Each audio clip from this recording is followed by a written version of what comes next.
noite a todos.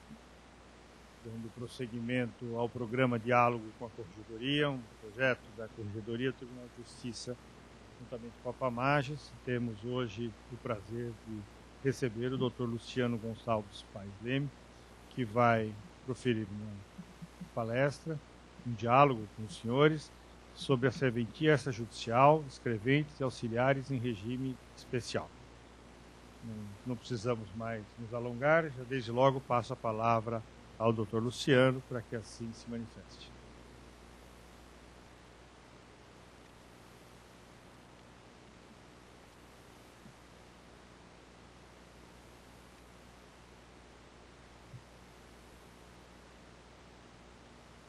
Em primeiro lugar, gostaria de agradecer o convite, a presença do desembargador Passos, aos presentes aqui, né, e por meio aí do site da Pamages. O presente conversa que eu pretendo ter com vocês, com os senhores, vai centrar-se basicamente no parecer que foi lançado nos autos 41.723 de 2012, recentemente aprovado pelo excelentíssimo Corregedor-Geral da Justiça, desembargador Renato Nalini. Todos nós aqui sabemos, a Constituição de 88 introduziu uma profunda transformação nos serviços notariais e de registros, identificados atualmente, como já reiteradas vezes falado pelo desembargador Ricardo Dipp, pelo binômio tensivo existente entre a função pública desempenhada pelos notários e oficiais de registro e o seu exercício em caráter privado. As peculiaridades, caráter sui generis, desta espécie de serviço público foram superiormente sintetizados em diversos votos do ministro Carlos Alves Brito. Citarei 4 dessas peculiaridades. Primeira delas, as atividades próprias do poder público são atividades próprias do poder público, mas necessariamente exercidas em caráter privado e obrigatoriamente por pessoa física. Segunda peculiaridade, a prestação do serviço é traspassada para os particulares mediante delegação, não por concessão nem por permissão, precedida de concurso público, de provas e títulos, e não por meio de processo licitatório. Terceira característica, as atividades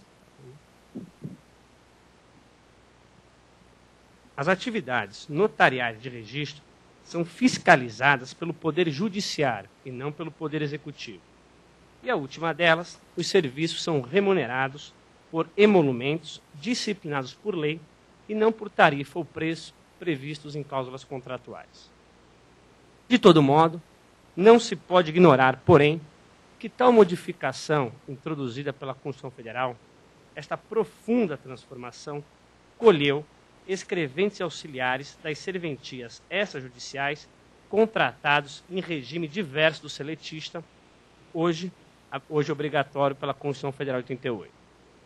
Tampouco se pode desprezar que muitos deles, ou seja, escreventes e auxiliares em regime especial, a despeito da oportunidade aberta pela Lei 8.935 de 94, não acederam ao regime seletista e autorizados por uma regra de transição prevista no parágrafo 2º do artigo 48 da Lei 8.935 de 94, optaram por permanecer ligados ao regime especial, híbrido, lastreado em normas estaduais, resoluções do Tribunal de Justiça de São Paulo e provimentos da Corregedoria-Geral da Justiça.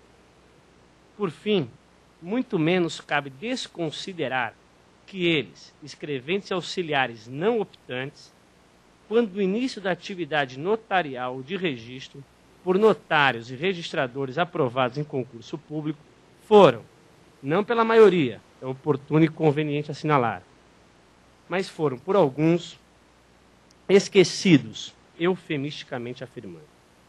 Ou, mais claramente, foram desencarnados nas serventias extrajudiciais sem qualquer formalidade. Literalmente, fecharam-se as portas para eles. Ficaram no limbo, tais como os zumbis. Então, como se a opção pelo regime especial equivalesse a um pecado original, a negar-lhes consideração por quem de direito. Ficar em situação de incerteza jurídica, em estado de indefinição. Ficaram sem saber para quem reclamar, a quem recorrer, mormente para regularizar suas situações funcionais e perseguir benefícios ligados à carteira de previdência das serventias notariais de registro. Daí a necessidade da intervenção desta Corregedoria Geral da Justiça em questão com nítido color social, humanitário, salientado pelo nosso corregedor e justificada, ademais, por suas próprias atribuições da Corregedoria, voltadas não apenas, mas também à fiscalização dos serviços notariais de registro, à sua regulação e ao supervisionamento de sua regularidade e continuidade. E, de fato, tais atribuições podem abranger a relação estabelecida entre os titulares e os prepostos em regime especial. Além disso, a legitimidade desta intervenção da Corregedoria se avulta quando valorado que o tempo de serviço dos escreventes e auxiliares não optantes em regime especial das serventias extrajudiciais não oficializadas é mormente para fins previdenciários, para fins de pagamentos pelo IPESP, Instituto de Pagamentos Especiais de São Paulo. Esse tempo de serviço é atestado por certidão expedida pela Corregedoria Geral da Justiça. Atualmente, por força da Lei 10.393 de 1970, com redação determinada pela Lei número 14.016 de 2010. Antes disso, já o era pelo Decreto Estadual número 19.365 de 50 e por outros diplomas estaduais, até que se culminou com a promulgação da já citada Lei 10.393 de 1970.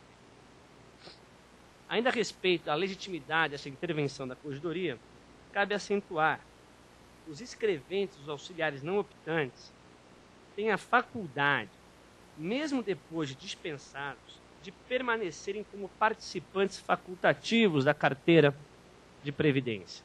Podem continuar vinculados à tal carteira, visando ao recebimento dos benefícios previstos na Lei 10.393 de 1970. Mas, para isso, dependem da formalização da dispensa e da certidão de contagem de tempo expedida pela Corregedoria Geral da Justiça, que, portanto, depende da formalização da dispensa. Logo, inequivocamente, há respaldo para a regulação da questão dos já chamados zumbis, simbolicamente chamados zumbis.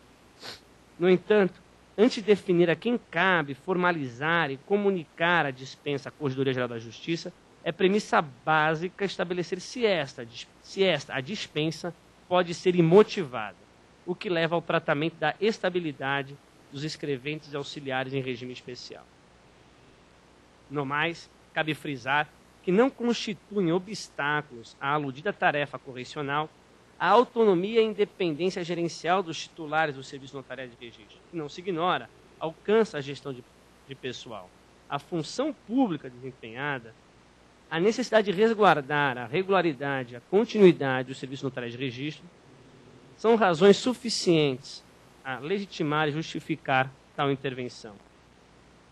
Tampouco, ademais, impede esta intervenção, mas antes, na realidade, a impele a precariedade e a insuficiência da regra de transição plasmada na Lei 8.935 de 1994. Vamos, assim, tratar agora da estabilidade dos escreventes auxiliares das serventias extrajudiciais não oficializadas antes da Carta de 88.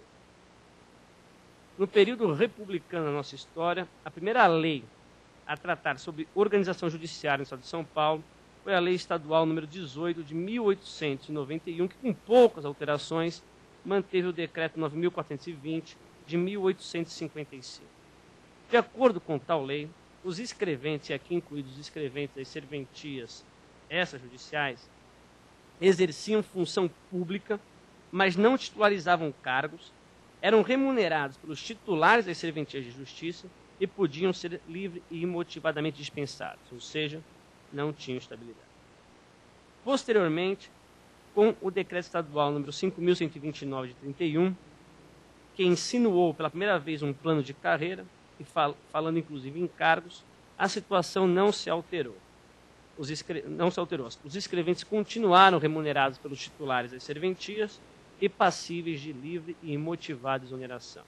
Na realidade, apenas com a Carta Constitucional de 34, assegurou-se estabilidade aos funcionários públicos, mesmo registro para aqueles que não foram nomeados em razão de concurso público, independentemente da forma de pagamento, ou seja, ainda que remunerados pelos titulares da serventia e não pelos cofres públicos. O artigo 169 da Carta de 34 assegurava a estes funcionários públicos não remunerados pelo Estado e não nomeados em razão de concurso público estabilidade após 10 anos de efetivo serviço. E tal situação persistiu depois com a Carta de 37 e mais tarde com a Carta Constitucional de 46.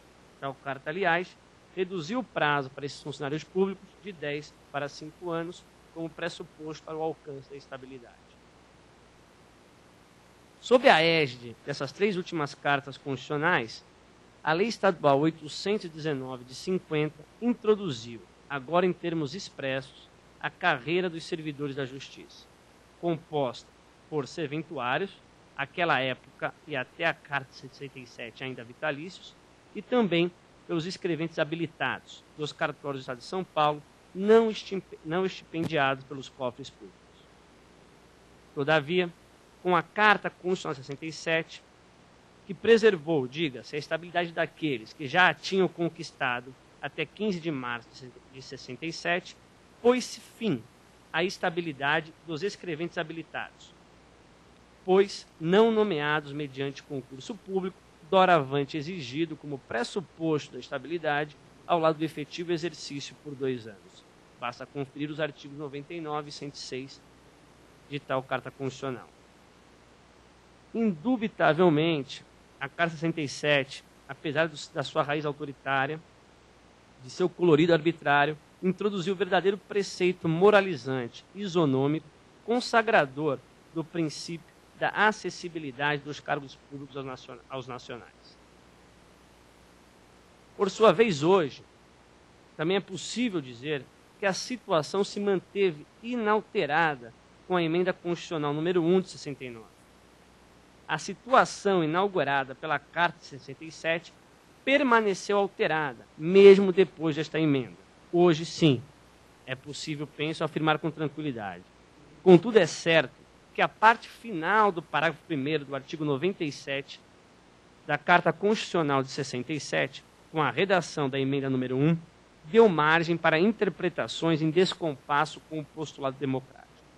De fato, permitiu compreensões no sentido de que os entes da Federação, União, Estados, municípios, poderiam, por lei, dispensar irrestritamente, de maneira geral, a realização de concurso público de provas e títulos como condição para a estabilidade dos servidores públicos.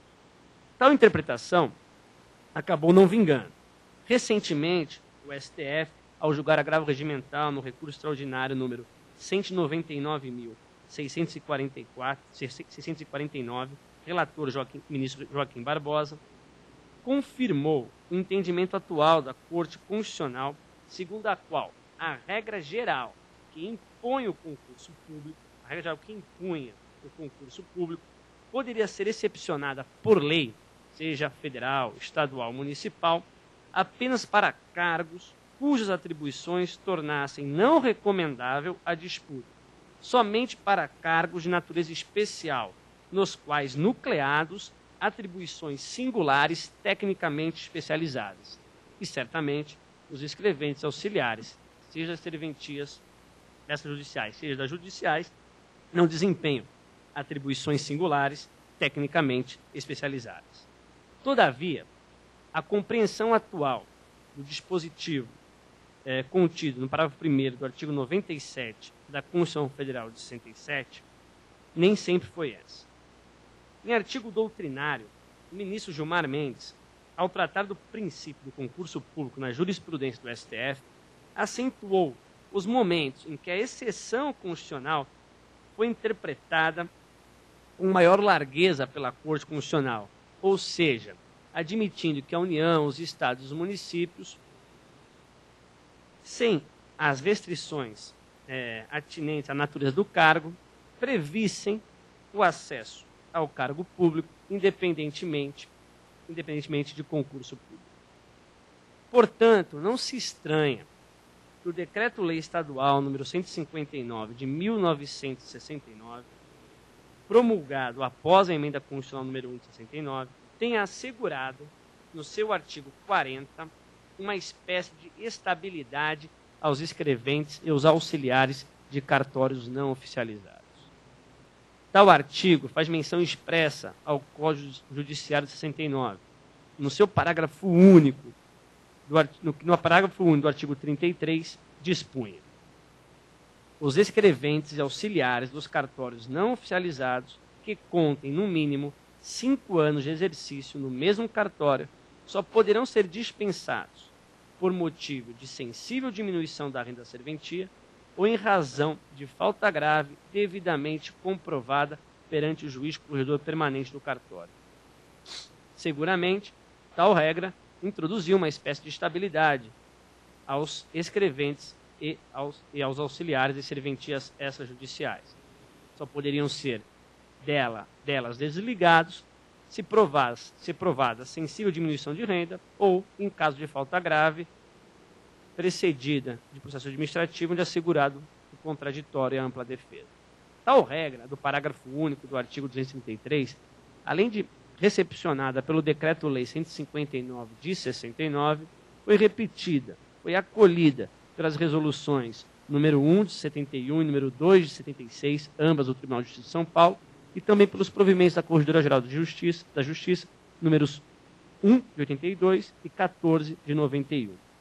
Em resumo, ainda que à luz do Código Judiciário de 68, do Código Judiciário de 69, do Decreto-Lei Estadual número 159 de 69, os escreventes e auxiliares continuassem sem titularizar cargos, sequer criados por lei, ainda que contratados independentemente de concurso público e por indicação prévia do serventuário, e ainda que remunerados pelo serventuário com quem ajustavam os salários, eles, escreventes auxiliares, gozavam, por força da legislação estadual referida, de estabilidade.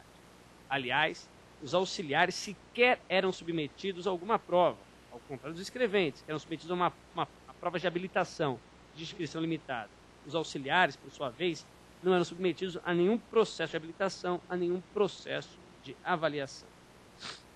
Parece hoje evidente que tal estabilidade não tinha respaldo nem na Carta Constitucional de 67, nem na Emenda Constitucional de 69.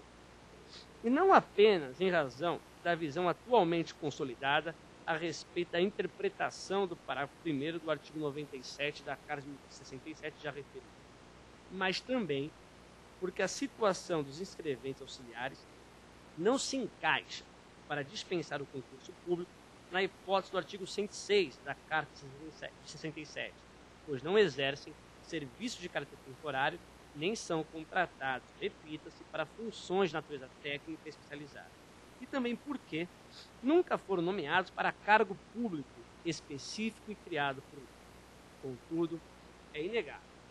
Nas 5 décadas que antecederam a Constituição Federal de 88, enfim, desde a Carta de 34, sedimentou-se na consciência do funcionalismo público estadual, tornando-se fato aceito pelo poder público o entendimento de que os escreventes e os auxiliares das serventias não oficializadas tiveram assegurada a estabilidade no serviço. As divergências hermenêuticas e as discussões oportunizadas pela Emenda Constitucional número 1 de 69, ao lado dos textos já referidos da legislação estadual, das resoluções do Tribunal de Justiça de São Paulo e dos provimentos da Corregedoria-Geral da Justiça, alimentaram seguramente tais expectativas dos escreventes auxiliares, justas e legítimas, dignas, portanto, de tutela jurídica. Quero dizer, se hoje, decorridos mais de 40 anos da Carta de 67, distante da complexa organização administrativa reinante ao longo desses anos e do intrincado arcabouço normativo e provido de posições doutrinárias e jurisprudenciais mais consolidadas, é possível afirmar com segurança, apoiado na letra fria da lei, a inexistência da garantia da estabilidade para os escreventes auxiliares e serventias não oficializadas, a admissão desta, da estabilidade, no período que antecedeu a Constituição de 88, não é fora de propósito, revelando-se antes razoável, à luz da boa-fé dos escreventes auxiliares em regime especial e dos princípios da segurança jurídica e da confiança. Em compensação, depois da Carta de 88, a subsistência da garantia da estabilidade dos escreventes auxiliares e serventias não oficializadas encontra óbice intransponível. Depois da Carta 88, os princípios da segurança jurídica e da confiança, subprincípios do princípio do Estado de Direito, são úteis exclusivamente para ajustar, modular a interpretação das cláusulas de transição, mas não para garantir a estabilidade. Falemos agora da situação da estabilidade dos escreventes e auxiliares e serventes extrajudiciais após a Carta de 88. Desde 5 de outubro de 88, admite-se apenas a contratação pelo regime seletista, sem estabilidade, portanto. A norma extraída do artigo 236 da Constituição Federal de 88 é auto-aplicável. Os artigos 20 e 21 da Lei 8.935 de 94 apenas concretizaram diretrizes fixadas pela Carta de 88, marco temporal da ruptura com o regime anterior. Os contornos atuais dos serviços notariais de registro, exercidos em caráter privado, com autonomia e independência reconhecidas aos notários e aos oficiais de registro, abrangendo a gestão administrativa, financeira e de pessoal, são, na realidade, incompatíveis com a estabilidade, e, mais precisamente, com a manutenção da estabilidade daqueles que ainda se encontram em regime especial, desautorizada particularmente, repita-se, pela nova ordem constitucional. E para amparar tal conclusão, há várias razões. Elencarei 6. A primeira delas, a redação do artigo 41, caput da Constituição Federal de 88. A norma dele extraída, seja na sua versão original, seja na extraída da emenda constitucional número 19 de 98, condiciona a estabilidade a nomeação do servidor para cargo público de provimento efetivo em virtude de concurso público. Ora, os escreventes auxiliares não são servidores públicos civis, não titularizam cargos e não foram aprovados em concurso público. Segunda razão, a estabilidade representa uma garantia para os cidadãos. É, antes de tudo isso, uma garantia de atuação impessoal, neutra, imparcial, isonômica do poder público. Motivo pelo qual, desfuncionalizada, despida de sua instrumentalidade, não se justifica. E, de fato, não é justificada para os serviços desempenhados em caráter privado. Não tem utilidade para os serviços extrajudiciais. É incoerente, de fato, com o desenho jurídico contemporâneo dos serviços notariais e de registro. Como garantia, então, não sobrevive sem o interesse que protegia, não há como reconhecer a estabilidade. Terceira razão. Não há direito adquirido invocável contra o poder constituinte originário, que não é limitado nem regido pelo direito anterior. Embora seja necessário respeitar os valores radicados na consciência jurídica da comunidade, as concepções socioculturais da sociedade, os valores cultivados pela sociedade, sob pena de ineficácia do ato constituinte, e também respeitar limitações impostas, seja pelo direito natural para alguns, ou pelos direitos humanos universalmente reconhecidos para outros, o poder constituinte não está limitado pelo direito pré-existente. Aliás, para citar 2 julgados, o Supremo, na ação de inconstitucionalidade número 248-1, relator ministro Celso de Mello, e na ação de inconstitucionalidade número 3.105, relator para acordo ministro César Peluso, alinharam-se a este entendimento. Aliás, neste último julgamento, ficou sinalizada a inexistência, ficou confirmado, né, na jurisprudência do STF, a inexistência de direito adquirido a certo regime jurídico. Neste último julgamento, da ação de direito de inconstitucionalidade 3.105, foi apreciada a constitucionalidade da emenda constitucional número 41 de 2003. Por ocasião, então, deste julgamento, definiu-se a constitucionalidade da contribuição previdenciária do provento de aposentadoria e pensões dos servidores públicos dos entes da Federação, mesmo para aqueles que, ao tempo da promulgação da emenda, já estavam aposentados ou já preenchiam os requisitos para tal. Quarta razão para não reconhecer a estabilidade à luz da nova Constituição se encontra na redação do artigo 19 do ato das disposições constitucionais transitórias da Constituição de 88. Ora, a norma extraída dessa regra transitória não favorece os escreventes e os auxiliares de regime especial. Ora, repita-se, não são servidores públicos civis, não titularizam cargos, não ocupam empregos públicos, tampouco são remunerados pelos cofres públicos. Ora, não há como encaixá-los na situação do artigo 19 do ato das disposições constitucionais transitórias da Carta de 88. Foram, induvidosamente, privados da estabilidade extraordinária, excepcional, na linha, ademais, de precedentes do STF, do STJ e do nosso Tribunal de Justiça. Agora, ainda que a partir de uma interpretação setorial, restrita, privada de uma visão do todo, fosse admitida a subsunção da situação dos auxiliares e escreventes de regime especial à regra transitória do artigo 19 do ato das disposições constitucionais transitórias, era o caso de reconhecer a ineficácia desta para os prepostos em regime especial, à luz do exame das normas constitucionais do corpo permanente da Carta 88. Ora, volto a afirmar, não há possibilidade de compatibilidade entre a estabilidade e a nova tessitura dos serviços notariais do registro. Ademais, essa admissibilidade do reconhecimento da ineficácia de uma norma constitucional lançada nos atos das disposições constitucionais transitórias foi afirmada em artigo doutrinário pela ministra Carmen Lúcia, que sustentou, por um lado, a impossibilidade de reconhecer a inconstitucionalidade de uma norma lançada no corpo constitucional, mas, por outro lado, admitiu a possibilidade de declarar a ineficácia dessa norma constante de regra transitória ser incompatível com norma constitucional constante do corpo permanente da Constituição.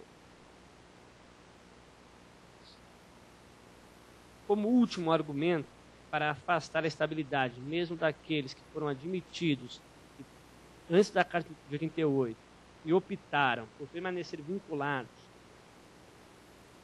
ao regime especial, cabe sustentar e afirmar, portanto, que aos notários e oficiais de registro que, em nome próprio, respondam pela qualidade e pela eficiência do serviço e pelos atos de seus prepostos, a eles deve ser resguardado, por coerência lógica, sistêmica e em prestígio da autonomia e independência gerencial, a faculdade de dispensar os prepostos imotivadamente.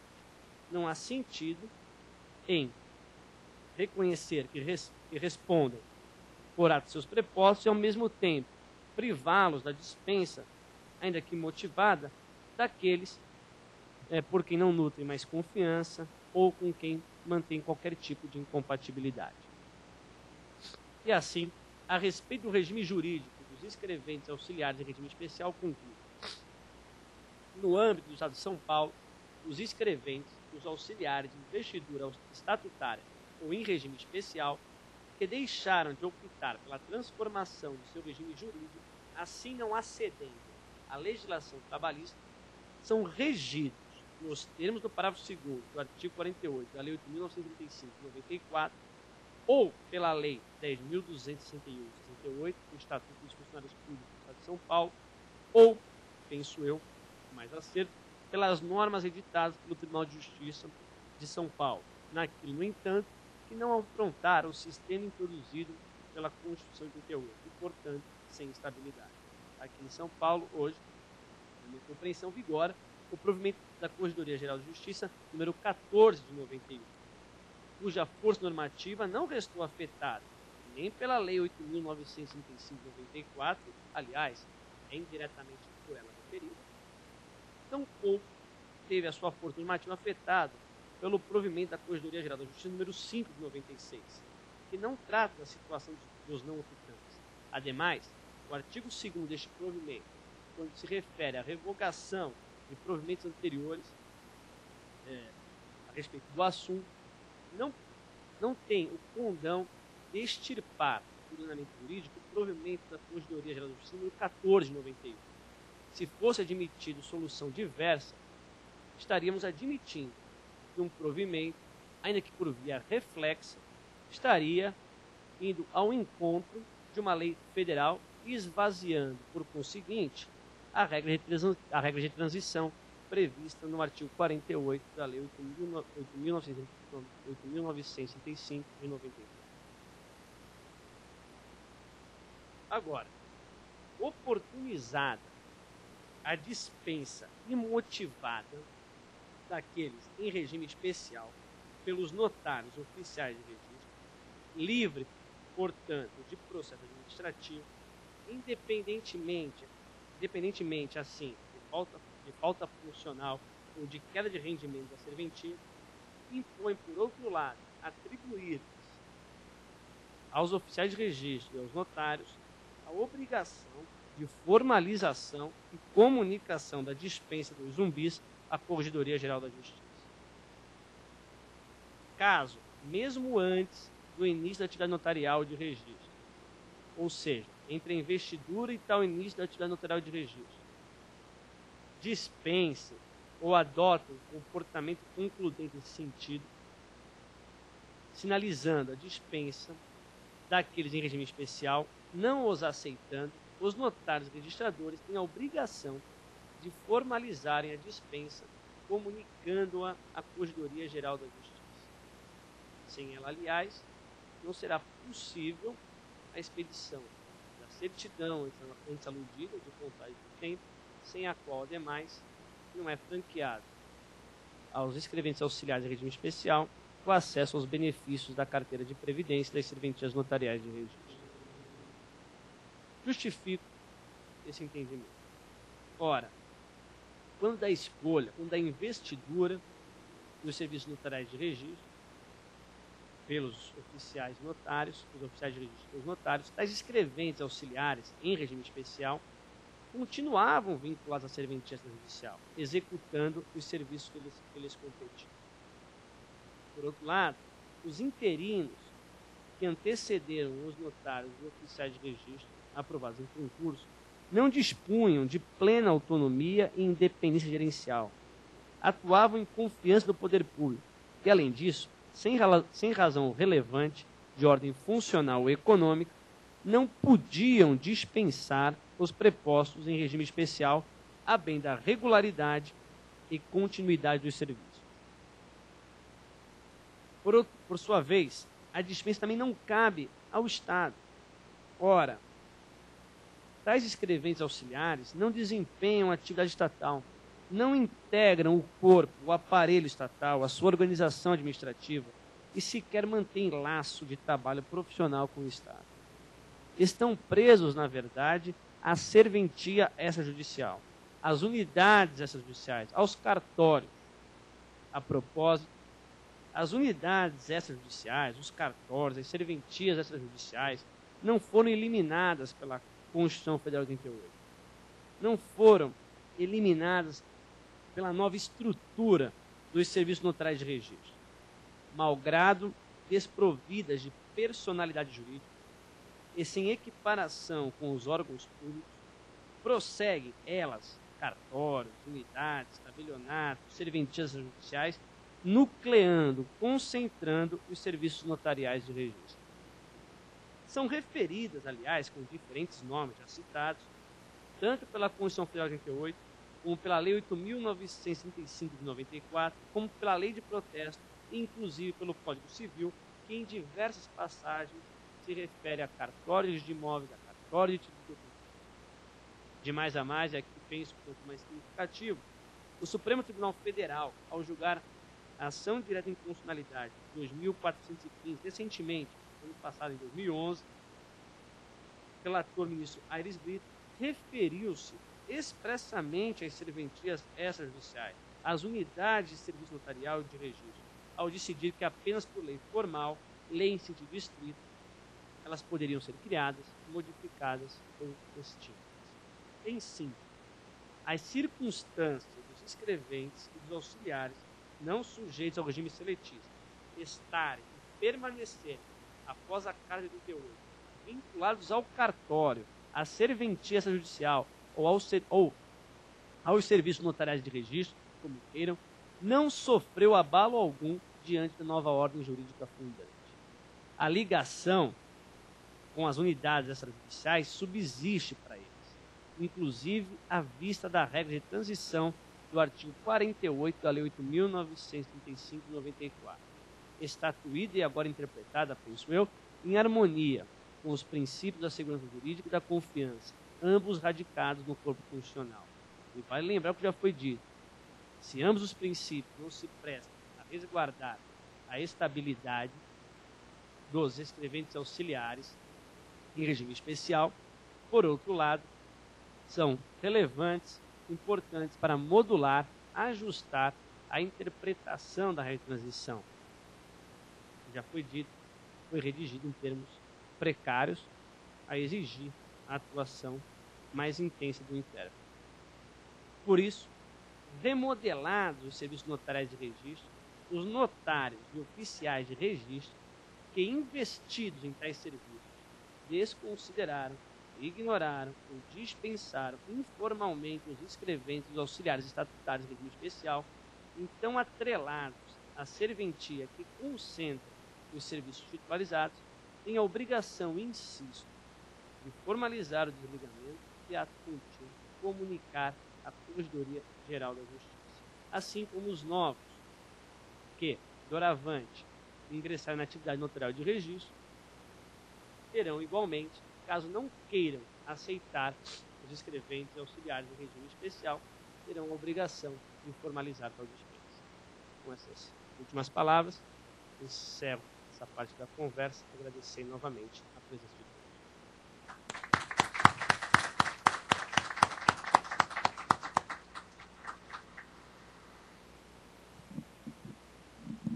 Cumprimentando o doutor Luciano pela aula, eu que não entendo nada do assunto. Confesso que fiquei aqui bastante entretido e realmente aprendi muito com as suas palavras. E acredito que os presentes aproveitaram muito mais, dado o interesse direto que possuem no assunto. Então, passando agora ao nosso segundo momento da nossa palestra, nosso encontro, franqueio a palavra aos senhores para quem desejar fazer perguntas ao doutor Luciano.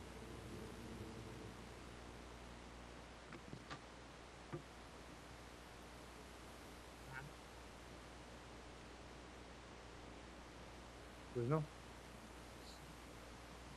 Poderia até... É isso. Boa noite.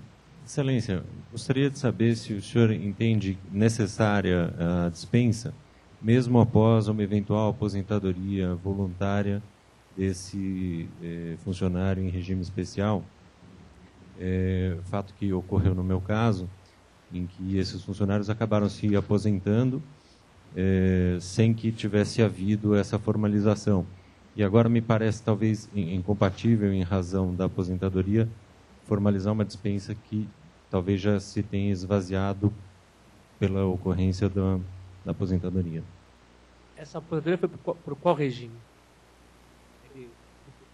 Pelo regime especial, através do IPESP, por aposentadoria voluntária. Isso. Como é que ele conseguiu a certidão na corregedoria de contagem de tempo?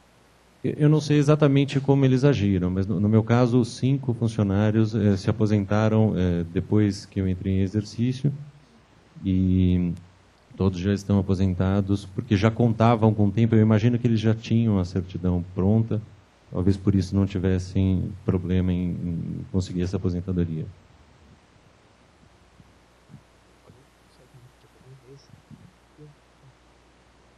Olha, eu não sei como para ele entrar com o pedido no IPESP, pelo que eu tive informação, é indispensava uma certidão da Procuradoria Geral de Justiça de contagem de tempo.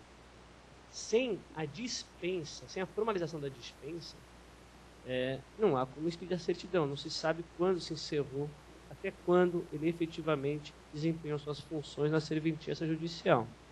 E aqui ver esse caso em especial, não sei, mas agora em abstrato, tirando o caso específico, eu penso que deveria ser regularizada a situação ainda perante a corregedoria.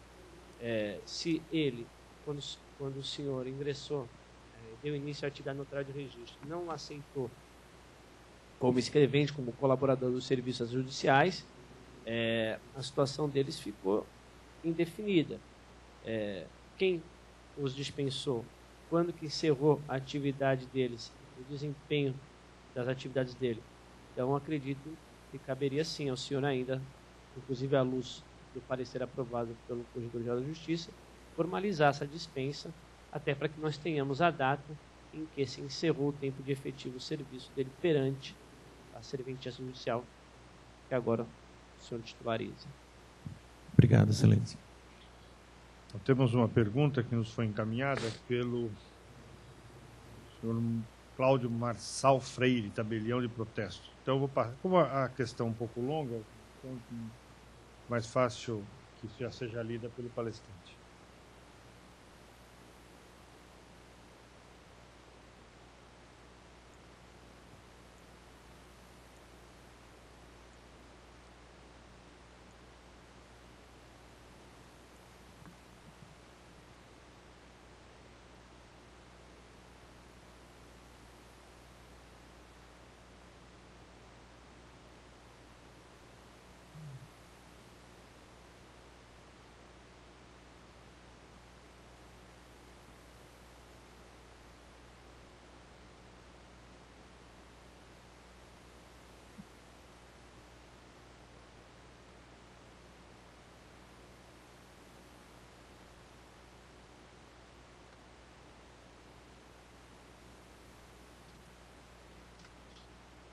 Por parte. São várias perguntas.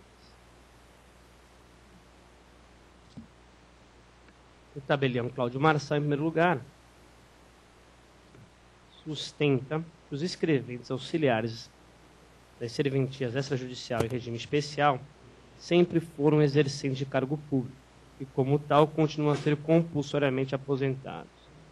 Em primeiro lugar, acho que tudo que eu já disse, creio que a legislação atual e pretérita não autoriza tal conclusão. Eles não são ocupantes de cargo público, jamais o foram, jamais foi criado um cargo por lei específico para ser titularizado por escreventes auxiliares.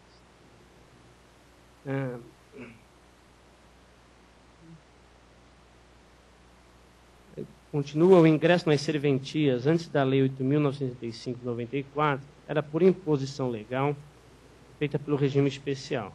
Tudo bem.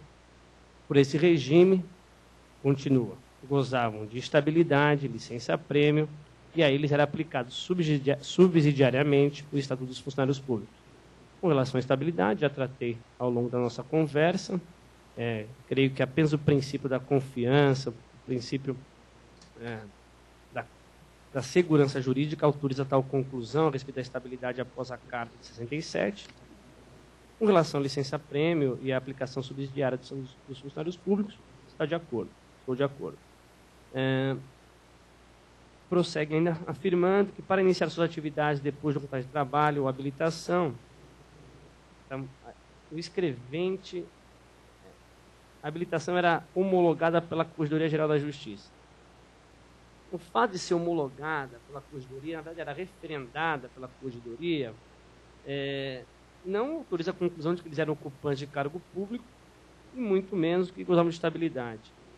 Os escreventes e auxiliares, os auxiliares não tinham nenhum processo de avaliação, como eu já disse. Os escreventes eram submetidos a provas de habilitação, provas manuscrita, datilográfica e oral. Além disso, a inscrição para a submissão à prova era limitada, dependia de uma indicação do serventuário, ou seja, o acesso não era público. Então, primeiro, não havia concurso público, o acesso não era público, não havia cargo público, não eram remunerados pelo Estado, sim pelo serventuário. A remuneração era definida pelo serventuário, ou seja, por aquele que dirigia a serventia extrajudicial não oficializada, de modo que o fato da prova ser realizada pelo Poder Judiciário e a contratação ser homologada pela Corregedoria Geral de Justiça, por si, não autoriza a conclusão no sentido da estabilidade e muito menos do vínculo desses escreventes auxiliares com o Estado.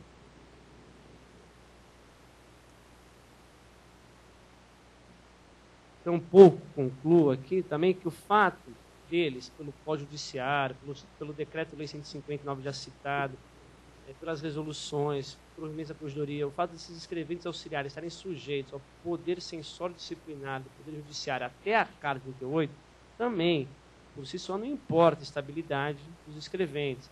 A estabilidade está associada ao modo de ingresso, ao modo de nomeação, meio de concurso público, para cargo público, criado por lei, um cargo específico, não titularizado, repita-se, pelos escreventes auxiliares em regime especial. Como ficariam as punições impostas pelo Poder Judiciário a esses funcionários? Ficariam como estão, né? Já foram, tem sentença. Na época, o Poder Censório Disciplinar cabia ao Poder Judiciário. E se houve aplicação de sanção, elas estão rígidas, permanecem rígidas, não há nenhuma alteração.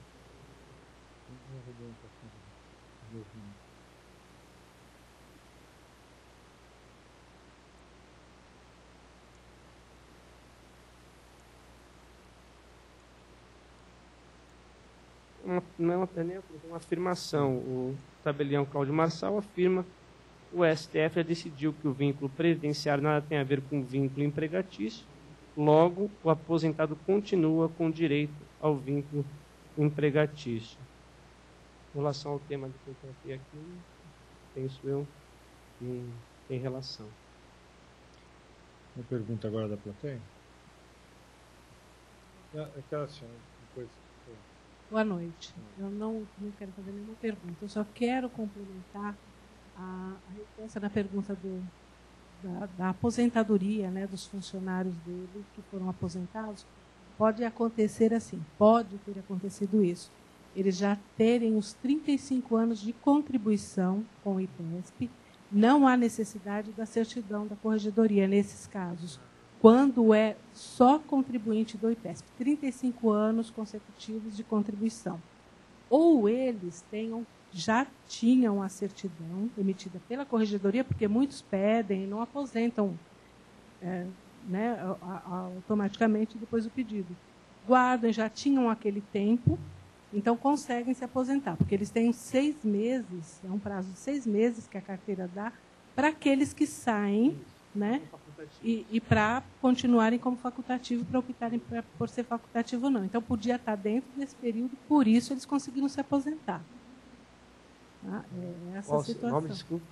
Regina Célia. Regina Célia. Eu trabalho na DICOG. Desculpa. Então, entendo. Então, obrigado pelo esclarecimento. Mas, de todo modo, o ver parecer e a decisão do corregedor não excetuam essa hipótese.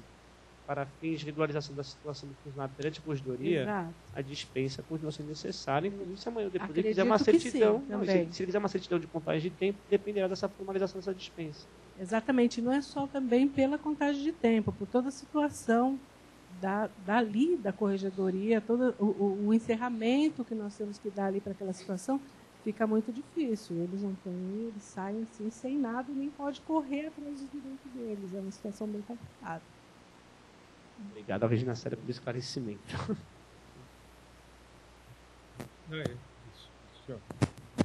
Excelência, refletindo aqui sobre tudo que foi explanado, considerando alguns aspectos, Só o nome do senhor, desculpa. Desculpa. Meu nome é Antônio Pablo.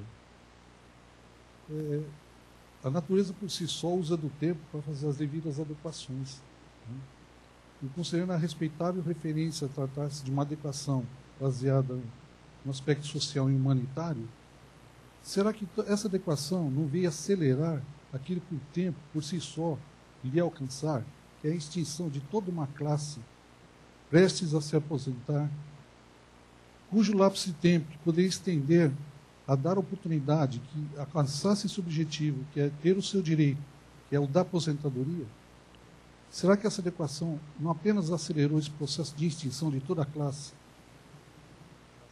Não, acho que não. Porque existem, por exemplo, mais de 300 serventias vagas. Certamente com escreventes e auxiliares que estão em regime especial e que provavelmente, aguardamos, em breve serão ocupados por novos titulares que poderão não aceitar esses escreventes e auxiliares em regime especial. E, como o senhor falou, uns reclamam da demora, afirmam assinar pensão injustamente, falam em omissão. Tudo bem, respeito a posição. Aí o senhor fala que era o caso de aguardar mais, para que naturalmente as pessoas se aposentassem. De fato, a carteira de previdência, é uma carteira hoje, a carteira de previdência do Serviço Nacional de Registro é uma carteira em extinção, declarada por lei, isso pela lei 10.393 de 70, com a redação dada, agora esqueci o nome da lei, de 2010, né? Mas eu acho que se há tempo e há pessoas envolvidas, há seres humanos envolvidos, por que retardar a atuação? Só uma primeira contagem, a solução beneficia uma centena de pessoas. Penso que podem haver muito mais pessoas beneficiadas. Se há 100 pessoas que podem ser beneficiadas e acolhidas e ter seu direito, em boa parte, tutelado, ou sob uma perspectiva de tutela desse direito, eu acho que já vale a iniciativa. A minha pergunta alcança essas pessoas porque pouco restará do seu recurso da via judicial. Não, para indenização, sim. Mas para o benefício do IPESP, não. Ele terá que arcar nesse lapso de tempo duplamente. Estando desempregado, onde restará alcançar esse recurso? É que antes ele nem poderia entrar no IPESP, requerimento, sem a certidão da corregedoria. Mas acredito que isso não consola quem estará nessa situação. Né? Então, espero que seja só um... Eu estou considerando esse aspecto que foi abordado na adequação, referindo-se, tratasse de uma questão social e humanitária. Ou seja, volto a afirmar, a corregedoria atua no limite do seu campo de atuação, no limite. Se não consola, aí no plano administrativo, no campo das atribuições da corregedoria, penso eu, não há mais nada a ser feito. Agora, só campo jurisdicional. O que se tentou foi apenas auxiliar um pouco mais essas pessoas que ficam em situação indefinida. Ou seja, a regularização, pelo menos a situação funcional delas. Se isso não serve nem como consolo, lamento. Não foi essa a intenção. Antes de passarmos a mais uma pergunta do plenário, só um minutinho. Uma pessoa mandou por e-mail já 2 perguntas, já há algum tempinho. Então, para que a gente não frustre também aqueles que estão nos assistindo pela internet, então eu vou passar essas perguntas ao palestrante, depois a gente retoma o plenário.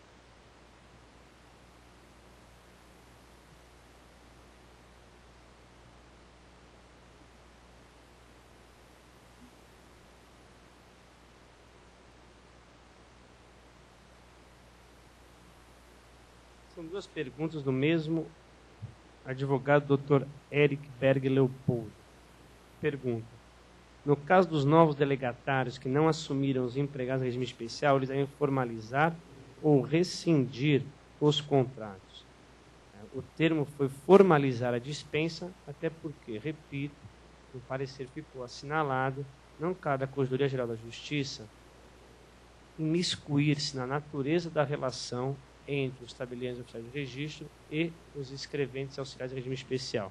Daí porque a opção pelo termo formalizar a dispensa.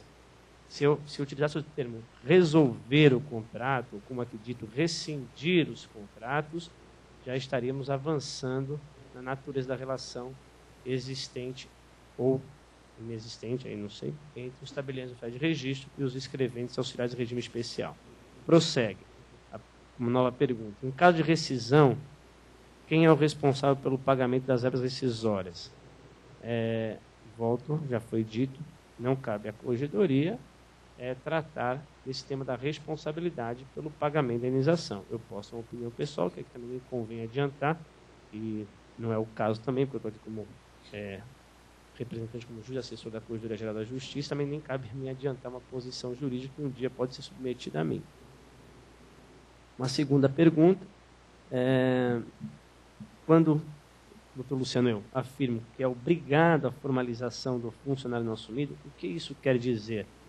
Rescindir o contrato ou apenas informar a corregedoria? Como já foi dito, é formalizar um documento quando assumiu no dia tal e não aceitou o funcionário tal, dispensando-o dos serviços que até então eram prestados naquela serventia extrajudicial. Uma formalização de dispensa, identificando o funcionário e data. A senhora que tinha uma pergunta?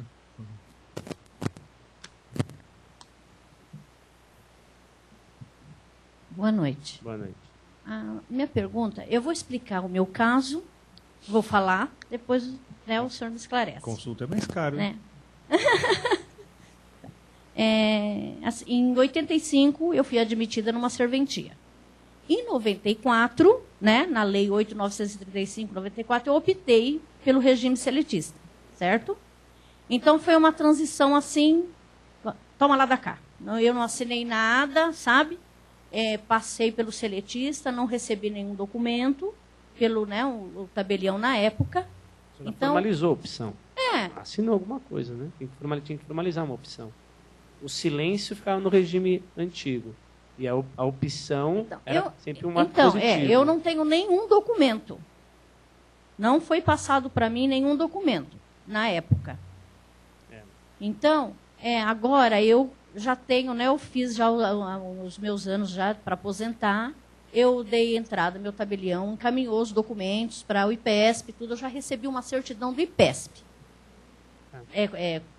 Contribuição. Dei entrada no INSS, que eu fui instruída a isso. No INSS, eles me pediram uma certidão de tempo de serviço. É essa que é da corregedoria, é isso? Do tempo que a senhora estava sob regime especial? Essa certidão. Então, agora a minha pergunta. O tabelião, hoje, ele tem que formalizar uma dispensa do ano de 85 até 94 para que eu possa conseguir essa certidão? Não. Ele quer uma certidão do... A senhora está cadastrada na coordenada de código. Ele está sendo nome lá, escrevente, tal. No período de tal a tal, em regime especial, no período de tal a tal, pelo regime seletista. Regina Célia, você pode... Como sairia essa certidão?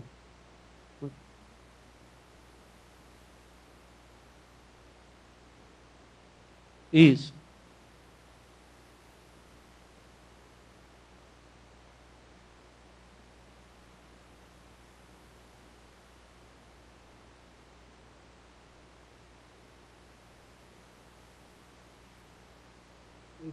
Tem que fazer esse requerimento lá na DICOGE.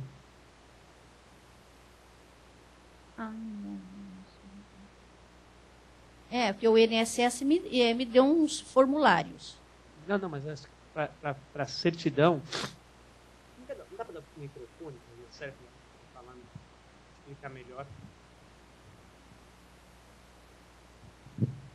Então, no site, no portal, né, do extrajudicial, tem lá os documentos necessários para a contagem, o que ela precisa apresentar para a contagem, o modelo do requerimento para a contagem de tempo. Você entra com o pedido, a certidão vai ser expedida e essa certidão vai contar esse tempo todo que você vai averbar no INSS. E essa de posse da nossa certidão vai apresentar no INSS para averbar no seu tempo a partir de 94 para cá. Então, ele vai ser incluído, o seu tempo de serviço. Você não perdeu. Vai contar, normalmente. Só que eles só aceitam a nossa certidão. Não adianta ir com uma certidão lá da unidade ou uma certidão da corregedoria, aqui no caso, registros públicos, ou da corregedoria permanente, da comarca, que eles não aceitam. Tem que ser a certidão da corregedoria geral. no modelo específico. Entra no site do portal que tem a documentação necessária, o requerimento, como tem que pedir, endereço. Você mesmo, não precisa ser através de advogado, nada. Você mesmo. Faz o requerimento, assina, junta os documentos necessários, apresenta, pode apresentar, mandar pelo correio, sem problema. Está respondido? Salvou o mês, Regina Célia. Obrigado novamente. Vou chamá-la para a mesa. Veja, nós estamos adiantando no horário, então, mais uma pergunta e depois nós encerraremos. Boa noite. Boa noite. Seu nome? É Janice. E uma pergunta, né? Eu trabalho já fazem 33 anos num tabelião. E nós tivemos que pagar 5 anos, ou melhor, nós estamos pagando já há 3 anos, né, Toninho? Você que está mais ao par, né? 3 anos essa nova carteira para que nós pudéssemos nos aposentar. Então, a gente paga isso. Só 3 anos? Não, são 5. Nós pagamos 3, pagamos 2, falta 3 anos. Dessa nova serventia. Porque eu estou lá no cartório já fazem 33 anos. Então, eu tenho que pagar mais um tempo. Você está 33 anos na mesma serventia? Na mesma serventia. Aí, devido a essa nova carteira, a gente tem que pagar mais um tempo. A carteira só mudou de nome, né? É. A regra... Não, mas eu... É uma diferença que a gente tem. Mas a minha pergunta não é nem isso. É assim, quando eu completar esse tempo, eu só pego uma certidão da corregedoria para eu me aposentar? Porque o meu tempo é só lá nesse cartório. Olha, eu, de fato, não saberia responder. Só, o que eu poderia afirmar é que o tempo de efetivo exercício é comprovado por certidão da corregedoria. Agora, se essa certidão bastará, não sei, doutor Zé Carlos, o senhor poderia responder? Lógico. Tem um microfone para o doutor Carlos Alves? Vamos só ouvir, até para eu aprender também, que eu não...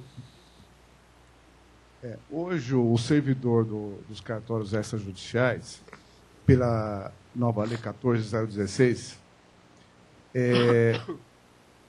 pode se aposentar mediante 2 critérios. Critério 1, 35 anos de tempo de serviço, se homem, e 30, se mulher, mais 20 anos de contribuição para o IPESP.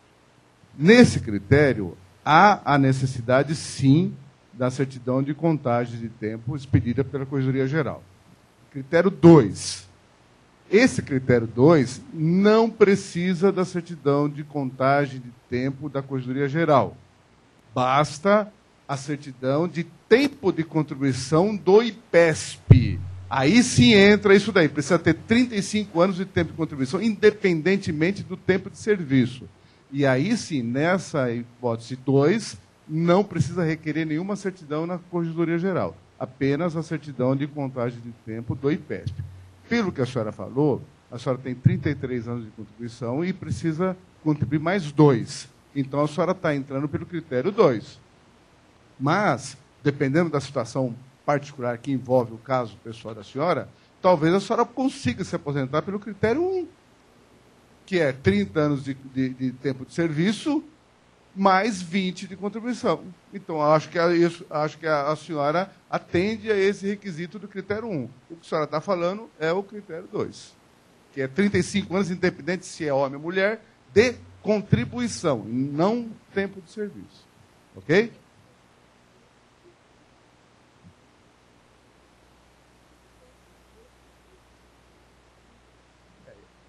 Ok.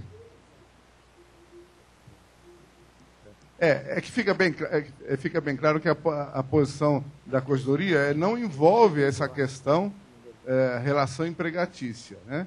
Então, a indenização é aspecto judicial.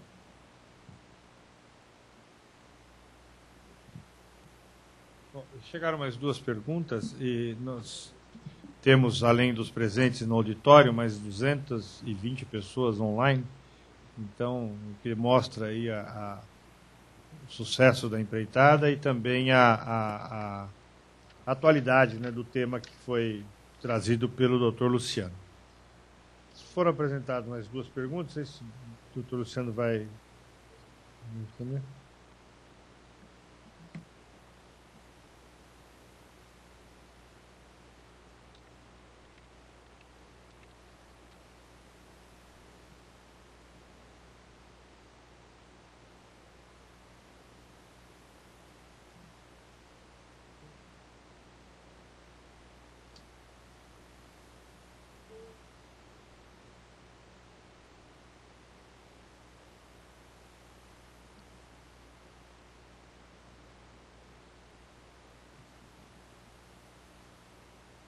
Primeira pergunta é: o requerimento do benefício de renda continuada junto ao IPESP, conforme lei do Estado de São Paulo, número 14.016 de 2012, acarreta o rompimento do contrato de trabalho?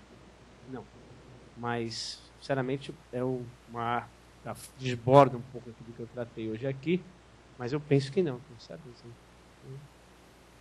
Acredito também que não acarreta o rompimento. A segunda questão: os funcionários do regime especial têm direito à licença-prêmio? Quais os requisitos?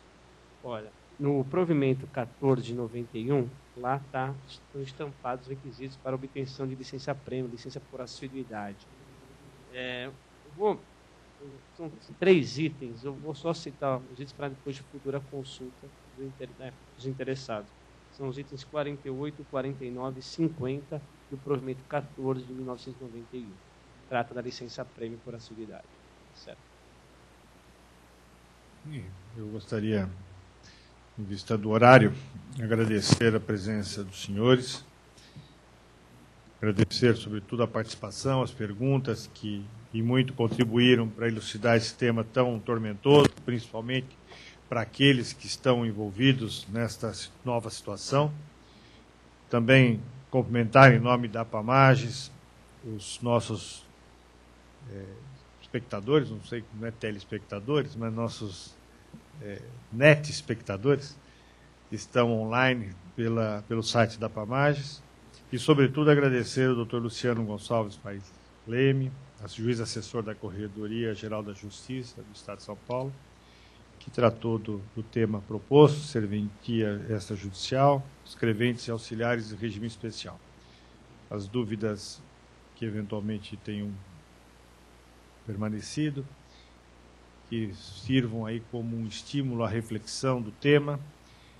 Sei que, pelas manifestações, alguns saem talvez descontentes, mas é preciso esclarecer que o papel da Corregedoria é no sentido de apontar um norte, uma luz na condução das relações entre os senhores serventuários e os respectivos cartórios, e não propriamente de impor as decisões, né? Como eu disse, essas ainda prevalecem e são próprias da atividade jurisdicional. E apenas para não deixar uma questão em aberto, a questão da morosidade, eu gosto sempre de falar desse assunto e gosto de lembrar o seguinte: justiça muito rápida e injusta. Em geral, atribuída a tribunais de exceção. A justiça, ela tem o seu tempo. E quando ela demora, é porque ela está ouvindo as partes, refletindo sobre aquilo que está sendo colocado. Recentemente tivemos um episódio num país vizinho, em que o presidente foi deposto num prazo de 24 horas. E muitos reclamaram da celeridade da decisão. E lembro quando vejo os nossos casos no Brasil, de CPIs que investigam determinados políticos e se reclama da morosidade. Na verdade, a gente nunca está contente, né? Se é muito rápido, é muito rápido. Se é muito devagar, é muito devagar. Qual será o tempo ideal? A Constituição fala em celeridade da justiça, né, razoável, razoabilidade na celeridade. O que é isso? É o seu tempo. Né? Não é nem muito, nem pouco. Aliás, Aristóteles já dizia: a virtude está no equilíbrio das formas, a virtude está no meio. Talvez ela não seja na celeridade que a gente gostaria, mas se fosse muito rápida, talvez ela pudesse ser injusta. Então, pois não.